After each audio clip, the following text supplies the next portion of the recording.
안녕하세요 여러분, 앵긴입니다. 오늘은 카페 창업 장비 리뷰 까뷰 시간인데요. 오늘 제가 리뷰할 제품은요, 마이코닉의 EK43이 아니라 극강의 가성비로 요즘에 굉장히 이슈가 되고 있는 펠로우의 오드 그라인더를 제가 직접 리뷰해 보도록 하겠습니다. 펠로우 오드는 일단 굉장히 컴팩트한 디자인이 장점입니다.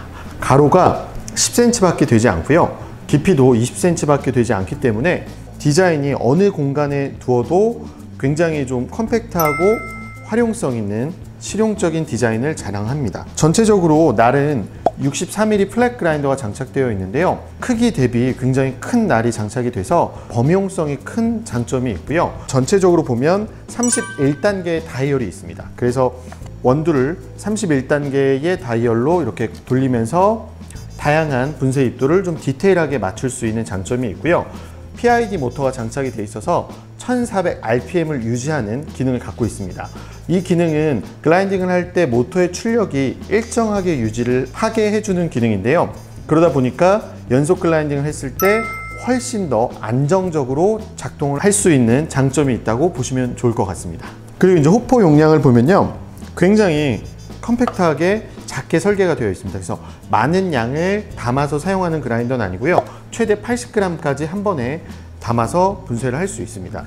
이렇게 컴팩트하게 제작된 것은 좀 다용도 그라인더이기 때문에 이렇게 많이 담고 사용할 이유가 없기 때문에 호퍼도 그런 디자인들을 반영한 것 같습니다. 펠로우 오드는 굉장히 조용합니다. 64dB이고요. 실제로 한번 소리를 들어볼게요. 이게 지금 그라인딩 될 때 소리인데요, 소리가 굉장히 조용한 걸 느끼실 수 있을 겁니다. 이렇게 소리만 조용하냐? 그렇지 않습니다.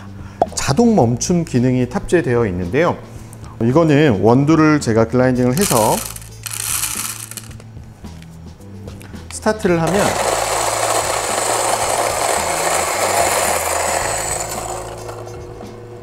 일정 시간이 지나면 자동으로 멈춥니다. 이거는 위에 이제 센서부가 있어서 글라인더에서 원두가 갈리지 않는 것을 감지를 하면 자동으로 멈춰주는 기능인데요, 이 기능은 스위치에 마모를 좀 적게 해주고 사용자로 하여금 추가적인 동작을 하지 않기 때문에 좀 만족도가 높을 만한 센스 있는 기능이라고 생각을 합니다. 이번에는 글라인더에 대한 얘기를 드리면서 이 컵 받침대에 대해서 제가 좀 설명을 드릴 거예요. 이 받침컵 같은 경우에는 원두가 갈려져서 나오는 이 받침인데요, 밑에 자성이 있어요. 그래서 이렇게 이제 뚜껑을 닫고 그냥 자연스럽게 갖다 대시면 딱 그 위치에 붙기 때문에 좀 편안하게 사용할 수 있는 부분이 있고요. 그리고 이제 이 뚜껑은 플라스틱으로 되어 있고 이 밑에 용량 표시 눈금이 있습니다. 그래서 정확히 어느 정도 갈렸는지를 확인하실 수도 있고, 그 다음에 원두가 받을 때 이것도 전 좀 센스 있다고 생각하는데, 이렇게 하나에 한 곳으로 이렇게 모여지게끔 디자인이 설계가 되어 있다 보니까 필터에 이렇게 원두를 넣거나 할 때에도 모아줘서 담기기 때문에 이렇게 날리거나 로스가 생기지 않는 장점이 있습니다. 하지만 이 컵만 써야 되기 때문에 혹시라도 좀 분실이 된다거나 이런 이제 플라스틱 케이스 같은 경우에는 좀 소재에 대한 개선이 좀 필요하다라는 생각이 좀 들고요. 전체적으로 이렇게 뚜껑에 닫히는 느낌의 마감이 생각보다는 좀 매끄럽지 않은 느낌이 좀 있는 것 같습니다. 그리고 이제 펠로우 오드는 정전기 방지 기능이 항상 활성화되어 있는데요, 그래서 이 드립 그라인더를 쓰다 보면 이 토출구 주변에 굉장히 좀 날림이나 정전기가 발생하는 경우가 많은데, 이런 부분에서 정전기가 발생하지 않게끔 디자인과 내부 설계를 통해서 원두의 양이 로스가 최대한 좀 적게 나는 그런 부분들이 좀 장점일 것 같습니다. 지금부터는 제가 그라인더의 이제 용량, 실제로 갈렸을 때 갈려지는 양의 로스가 어느 정도 발생하는지에 대해서 한번 그람으로 재서 테스트를 한번 진행해 보겠습니다. 네, 제가 이 40g의 원두를 넣어 볼 거고요. 실제로 40g을 넣고 갈았을 때 최종적으로 나오는 그람이 어느 정도가 되는지에 대해서 좀 한번 테스트를 해 보도록 하겠습니다. 컵에다가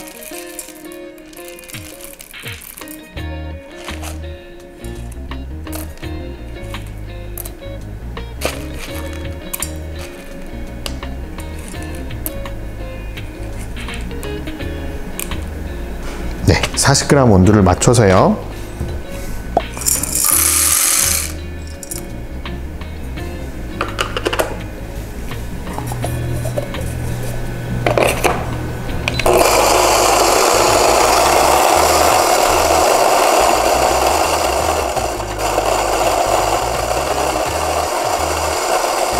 지금 갈리는 소리도 굉장히 조용한 걸 느끼실 수 있을 거예요. 그리고 자동으로 멈추고, 이렇게 해서 노커가 달려 있어서요, 이걸 톡톡톡 충분히 털어주시면 좋습니다. 이렇게 한 상태에서 제거를 하고요. 노커 한 상태에서 39.9g인데요 거의 이 정도면 로스나 이런 부분이 없이 거의 다 배출이 됐다고 보시면 될 것 같고요.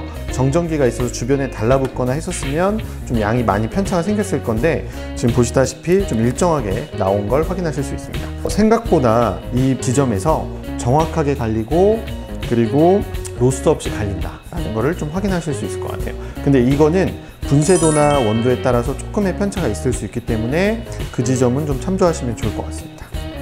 분쇄도 같은 경우에는 31단계로 설정을 하실 수 있는데, 제가 지금부터는 날의 0점을 좀 체크하는 방법과 그리고 0점을 좀 조정하는 방법에 대해서 좀 설명을 드리겠습니다. 분해조도 굉장히 쉽습니다. 요거를 1차적으로 제거를 하고요. 캡을 제거를 하면 요 전면부에 나사가 4개가 박혀 있습니다. 이 나사 4개를 푸시면 바로 이렇게 분쇄 조절판이 분리가 되는데요. 이렇게 분해된 상태에서 여기를 전원을 켜신 다음에 돌려서 가다 보면 이렇게 날이 닿는 지점이 생기는데요. 날이 닿기 직전 이 단계가 가장 고운 단계라고 보시면 될 것 같아요. 그렇게 해서 이렇게 맞추신 다음에 다시 장착해 주시고 캡만 닫아주시면 분쇄도의 이제 메쉬 값을 좀 더 조정하실 수 있고요. 나는 조금 더 곱게 말고 굵게 쓰고 싶다라고 하면 기존 지점을 조금 더 이렇게 확장하시면 됩니다. 그렇게 해서 분쇄도를 좀 고운 지점부터 굵은 지점까지 이제 세팅을 하실 수가 있고요. 이 펠로우 오드는 에스프레소 그라인더로 쓸 수 있냐 없냐에 대한 이슈가 좀 많았는데요. 실제로는 가정용으로 출시가 된 거기 때문에 이 날로 그대로 사용하시는 것이 좋지만, 저희가 조금 극한의 테스트를 좀 했을 때 이 메저 날과 좀 호환되는 걸 확인을 했어요. 그래서 63mm 메저 슈퍼졸리 버와 호환이 돼서 이 버를 장착을 하시면 에스프레소의 분쇄도까지도 사용이 가능한 형태로 활용을 하실 수는 있습니다. 대신에 굉장히 조금 이제 출력이나 고장률에 대해서 문제가 발생할 수 있기 때문에 자주 사용하거나 메인으로 사용할 수 있는 부분은 아니라는 점을 좀 참조하시면 좋을 것 같습니다. 네, 이렇게 해서 오늘 펠로우 오드를 저 엔진과 만나보셨는데요. 다음번에는 제가 분해 조립해서 청소하는 방법까지도 한번 꿀팁 시간에 준비를 좀 해보면 좋을 것 같습니다. 펠로우 오드는 가성비의 끝판왕이라고 표현하고 싶습니다. 우리가 브루잉 그라인더를 선택할 때 개인의 다양한 선택 기준이 있겠지만, 실제로 펠로우 오드를 요즘에 카페에서 브루잉용으로 활용하시는 분들이 굉장히 많은데요. 이전에는 좀 작은 평수에서도 좀 보여진 이미지나 임팩트 때문에 대형 다용도 그라인더를 사용하시는 경우가 굉장히 많았는데요. 저는 연속적으로 좀 많이 사용하지 않고 브루잉이 그렇게 크지 않은 형태의 매장에서는 펠로우 오드가 훨씬 더 가성비가 좋은 그라인더라고 좀 생각이 듭니다. 그래서 여러분들도 이 펠로우 오드의 성능을 온전히 좀 느껴보시면 좋을 것 같습니다. 오늘 펠로우 오드를 리뷰해 보았습니다. 지금까지 카페 창업 장비 리뷰 까뷰의 엔균이었습니다. 감사합니다.